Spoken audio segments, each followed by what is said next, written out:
Assalamualaikum warahmatullahi wabarakatuh. Perkenalkan, nama saya Raditya Ega dengan NIM 670610103. Di sini saya akan berdakwah dengan materi salatnya tulus, maka perilakunya bagus. Yang pertama, latar belakang kenapa sholat itu ada 5 waktu. Sebelumnya, pada zaman dahulu, sejarah jumlah sholat rakaat waktu tak langsung terjadi begitu saja. Sebab Allah Subhanahu wa Ta'ala pertama kali memerintahkan sholat sebanyak 50 waktu.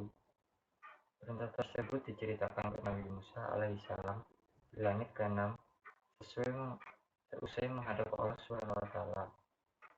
Nabi Musa pun meminta Rasulullah untuk kembali menghadap Allah Subhanahu wa Ta'ala dan meminta keringanan. Kembalilah ke Rabbmu, lalu mintalah keringanan darinya, karena sesungguhnya umat ini niscaya tidak akan kuat dalam melaksanakan sholat 50 waktu. Rasulullah pun telah meminta keringanan kepada Allah Subhanahu wa Ta'ala, dan Allah pun meringankan waktu sholat menjadi 5 waktu. Mendengar hal itu, Nabi Musa pun kembali meminta Rasulullah untuk meminta keringanan kembali kepada Allah Subhanahu wa Ta'ala. Nabi Muhammad SAW melakukan hal tersebut, sehingga waktu sholat dilimpahkan menjadi 5 waktu. Akhirnya Allah Subhanahu wa Ta'ala berfirman, "Hai Muhammad, sholat 5 waktu itu untuk setiap sehari semalam. Pada setiap sholat berpahala 10 sholat, maka itulah 50 kali sholat. Dan barang siapa yang berniat untuk melakukan kebaikan, kemudian ternyata ia tidak melakukannya, dituliskan untuknya pahala 1 kebaikan. Dan jika ternyata ia melakukannya, dituliskan baginya pahala 10 kebaikan. Dan barang siapa yang berniat melakukan keburukan, lalu ia tidak mengerjakannya, maka tidak dituliskan dosanya.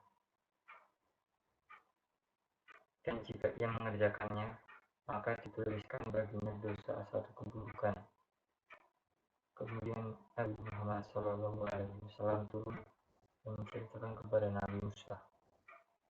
Nabi Musa pun meminta agar Rasulullah kembali meminta keringanan.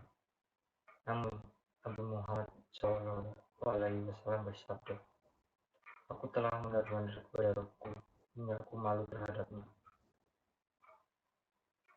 Di sini sudah dijelaskan bahwa pertama kali sholat itu ada 50 waktu, tetapi berkat Nabi kita tercinta Nabi Muhammad SAW, akhirnya sholat diinginkan menjadi 5 waktu. Di sini mengapa Allah mewajibkan sholat 5 waktu? Dalam Quran surat Hud ayat 14, Allah berfirman bahwa sholat dapat menghapus dosa-dosa dan menjadi pengingat kepada Allah Subhanahu wa Ta'ala. Surat Hud ayat 14 yang berbunyi, "Wa aqimis sholata tarafayin nahari wa zulafam minal lail innal hasanati yusibnas sayyi'at zalika dzikra lis-zakari," yang artinya, "Dan laksanakanlah sholat pada kedua ujung siang, pagi dan petang, dan bagian permulaan malam. Perbuatan-perbuatan baik itu menghapus kesalahan-kesalahan. Itulah peringatan bagi orang-orang yang selalu mengingat Allah Subhanahu wa Ta'ala." Dari ayat di atas dapat diketahui bahwa sholat merupakan sarana pendidik jiwa, memperbaiki akhlak, dan penyucian akhlak. Orang yang mengerjakan sholat selalu mengingat Allah Subhanahu wa Ta'ala, dapat mengendalikan diri selalu merasa aman, terhindar dari rasa takut dan cemas. Melalui substansi sholat tersebut, dapat diketahui sholat mampu mempengaruhi kepribadian, sehingga membentuk pribadi muslim yang beriman, kokoh, dan ideal, sebagaimana yang telah dijelaskan tadi. Sedangkan kita sebagai seorang muslim yang berakhlak mulia dan berdasarkan kaidah Islam, seluruh ucapan dan tindakan yang ditampilkan kita tergantung pada sholat yang kita kerjakan. Hal ini dikarenakan hikmah dari sholat itu sendiri, sebagaimana penggalan ayat yang telah dijelaskan dalam surat Quran surat Al-Ankabut ayat 45 yang berbunyi, "Utlu ma uhiya ilaika minal kitabi wa aqimis shalah inna sholata tanha 'anil fahsya'i wal munkar wallazikrullahi akbar wallahu ya'lamu ma tasna'un," yang artinya bahwa sholat itu mencegah dari perbuatan keji dan mungkar. Sholat yang khusyuk disertai hati yang tunduk, pengerjaan rukun dan menghayatkan bacaan dengan benar dan ikhlas memiliki dampak efektif dalam mencegah perbuatan keji dan mungkar. Karena hal itu sejalan dengan substansi sholat itu sendiri, yaitu mengingat kepada Allah Subhanahu wa Ta'ala. Seorang yang mengingat Allah Subhanahu wa Ta'ala akan terhindar dari kedurhakaan dan keterjerumusan. Dari ayat di atas dapat kita simpulkan bahwa ayat tersebut berbicara mengenai kewajiban dalam mengerjakan sholat untuk seluruh umat muslim untuk selalu bersyukur, berdoa, mengingat dan kembali kepada Allah, sehingga dengan sikap di atas manusia akan merenungi sifat-sifat Allah dengan tujuan mewujudkan sifat-sifat ilahi itu dalam diri manusia. Sebagaimana akibat dari permainan ini, manusia akan merasakan kerendahan hatinya, bahwa ia bukanlah siapa-siapa, dan mencegahnya dari perbuatan melenceng dari agama karena merasa dipantau oleh Allah Subhanahu wa Ta'ala. Sehingga sholat bagi orang muslim dapat membantu untuk membangun jiwa. Namun kesan sholat ini tidak dapat dirasakan kecuali dengan pengerjaan sholat yang menghadirkan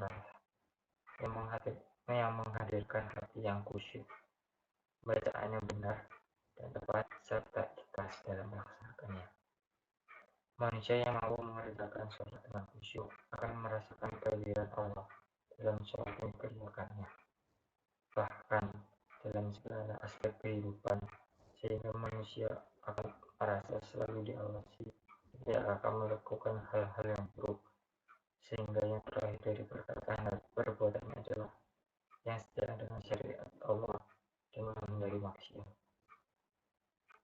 Mungkin dari kesimpulan yang saya bacakan tadi, di sini sholat itu penting bagi seorang umat muslim, karena ketika kita sholat dengan ikhlas dan khusyuk, hati kita akan selalu merasa tenang, dan kita selalu merasa kita selalu dijaga oleh Allah Subhanahu wa Ta'ala. Maka dari itu, teman-temanku sekalian, saudara dan saudari, marilah kita perbaiki sholat kita. Mari kita dekatkan diri kita kepada Tuhan, agar kita selalu senantiasa merasakan ketenangan jiwa, serta kita dapat rasakan bagaimana kedekatan kita dengan Allah Subhanahu wa Ta'ala. Demikian dakwah yang saya sampaikan.